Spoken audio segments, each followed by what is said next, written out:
Can Zhen Huan, blessed with both beauty and talent, truly outshine all in the imperial harem and enjoy everlasting favor? Early the next morning, Ling Rong hurried over, tears already in her eyes before she even entered the sleeping quarters. She bowed down as if to kowtow, but I quickly stopped her, asking, "What are you doing?" Tears of joy streamed down Ling Rong's face as she exclaimed, "This morning, I heard that the Emperor ordered the Ministry of Justice to re-examine the case involving my father's transportation of military supplies. There's hope for my father's life now. Thank you, sister, for pleading on behalf of Ling Rong and our father. Not only is there hope for his life, but if Lorden is truly innocent, he might even be reinstated," I said, helping her up. "Actually, I didn't plead for you yesterday. I merely discussed the matter as it stood. Besides, I wouldn't dare to plead." Even the Empress was rebuffed.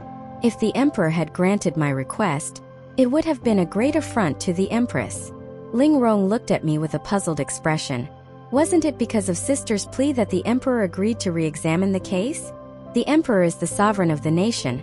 We cannot easily influence his decisions," I said, inviting her to sit down for breakfast with me, and continued with a light smile. "Actually, I wasn't completely sure I could persuade the Emperor yesterday. We really should thank Consort Hua. If it weren't for her competitive nature and desire to outdo the Empress by insisting on a harsh judgment for Lord N and the others in front of the Emperor, this matter might not have been resolved so smoothly." After a moment of thought, Ling Rong's face broke into an enlightened smile. "In that case, we should really thank her. Consort Hua and the Empress were competing in spirit. The Empress wanted to plead for you, but Consort Hua insisted on the opposite. The main culprit was Geng Wenqing, and the Emperor wasn't particularly concerned with the severity of your father's punishment. Unexpectedly, this move made the Emperor take the matter more seriously, and with a little nudge from me, he became inclined to thoroughly investigate your father's innocence in this matter." Ling Rong asked, "How do you know that Consort Hua was competing with the Empress and not targeting you and me?" I placed a piece of vegetarian mixed vegetables in Ling Rong's bowl and said, "Perhaps that was part of it. Her confidant Huang Guiquan caused trouble in my palace not long ago and was punished by the Emperor. With her temperament, how could she swallow that insult? But there are priorities. After Consort Hua's comeback, her most important goal is to regain the power to co-manage the 6 palaces and to stand on equal footing with the Empress. She can't afford to deal with me for the time being. Otherwise, the next one she targets would be me, and I wouldn't have a moment's peace to speak with you here." After listening, Ling Rong's face showed a great deal of worry. "Then what does sister plan to do?" "Fortunately, the Emperor still holds some affection for me. As long as I'm cautious, she might not dare to do anything to me. For now, we can only take things one step at a time, observe the changes, and also find a way to rescue Mei Zhuang," Ling Rong said. "I'm of little use, but if there's anything I can do to help, I will do my utmost." Feeling idle after the afternoon nap, I decided to visit Ling Rong. When I arrived, she was bathing in the inner chamber. Bao Wan served me tea and then left. Sitting idly, I noticed a pile of embroidery in a small ivy basket on her table. The colors were vibrant, and the patterns were intricate. I picked them up to have a closer look out of fondness. The designs were typical auspicious symbols like dragons and phoenixes, magpies with flowers, mandarin ducks and lotus herons, 5 fortunes, bees and butterflies in spring, all lifelike under her craft, despite their commonality. Just as I was about to put them back, I noticed an unusual pattern at the bottom. It wasn't the typical auspicious design but depicted a slanting sun with a few cold crows perched on dead branches. The embroidery was so delicate that even the faint sunset glow on the crow's feathers was vividly portrayed, with clear layers of colors and shadows, resembling splashed ink, showing much thought and effort. It evoked a sudden sense of desolation and loneliness. The autumn wind is clear, the autumn moon bright. The falling leaves gather and scatter, the cold crows perch and then startle. When will we see each other if we yearn? This moment, this night is filled with unease. I couldn't help but feel pity for Ling Rong, finally understanding that there was no day set for her and her brother. Yet still this moment, this night was filled with unease. Wondering how she endures these long, lonely nights filled with thoughts, under the clear wind and bright moon. It's lamentable how the word love makes so many people toss and turn, enduring its pain yet never tiring of it. Just as I was about to put it back, a thought struck me. I thought I had seen it wrong and looked again. Indeed, it was her stitchwork, unmistakably depicting the setting sun like blood, not the serene moonlight. Turns out she had such thoughts. Her beauty does not surpass the color of the cold crows, still carrying the shadow of the sun from Zhaoyang. I hadn't noticed it before. Hearing footsteps gradually coming from the inner chamber, I nonchalantly put the embroidery back as it was and pretended to look at the fabric for embroidery by my side. Ling Rong had just finished her bath, her hair loosely half-tied with a single hairpin, with water droplets still dripping from her hair, making her black hair seem like clouds and her skin like snow. Her face as delicate as a lotus petal. I quickly found a topic to discuss, caressing a piece of fabric, and said, "The Internal Affairs Department has brought in a few rolls of plain brocade. It's too plain for making clothes, but it would be perfect for your embroidery." Ling Rong laughed. I heard that plain brocade is quite precious. For sister to let Ling Rong embroider on it just for fun, wouldn't that be a waste of good material? I replied, "It's just a few rolls of fabric, there's no waste involved. It would be a real waste to let the brocades in my palace go unused.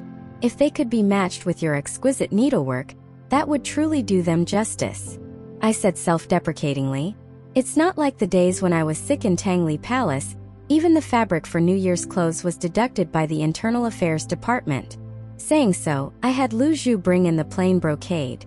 The plain brocade was unremarkable at first glance, with no pattern, but its advantage lay in the fact that when worn, it felt as smooth as a baby's skin, soft to the touch like light feathers.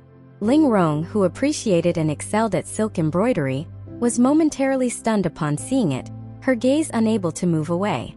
She involuntarily stroked it gently, afraid of damaging it with too much force. "What do you think?" I asked softly. I had never seen such an expression on Ling Rong's face regarding gifts from me or Mei Zhuang before. Ling Rong seemed unable to believe it, turning her head towards me, her eyes still lingering on the plain brocade. "Is it really for me?" A bright smile spread across my lips. "Of course." Joy sprang to Ling Rong's eyes, and she was almost jumping with happiness. I smiled. "If you like it, I have a few more rolls. I can give them all to you without any problem." Ling Rong was overjoyed and thanked me repeatedly. The matter of An Bai Huai finally came to an end, proving his innocence and restoring his official position. Ling Rong was finally at ease. I often visited Ling Rong, and she always seemed very happy. Aside from repeatedly saying how suitable my gift of plain brocade was for embroidery, yet hesitating to start stitching, always thinking of better designs, she often expressed her gratitude for my help with her father. Eventually, her gratitude became too much for me to bear, considering I hadn't done much. As sisters, she didn't need to be so indebted to me. I said to Ling Rong, "By now, you should clearly understand. Your father's case might seem minor, but the emperor would not necessarily be unwilling to investigate thoroughly. It's just a matter of whether it's deemed necessary. Among the officials in the emperor's eyes, there are countless at your father's rank, and even though this time it was indeed Geng Wenqing who implicated your father as a subordinate, he cannot claim to be too wronged." I deliberately paused, picked up the teapot from the table, skimmed off the tea froth with the lid, took a sip of tea, and left some time for Ling Rong to ponder the implications of my words. Seeing her silent and thoughtful, I continued, "You should understand why the emperor didn't immediately agree when the empress pleaded for you, but did when I spoke to him. Affection is the real reason. It has nothing to do with status or honor.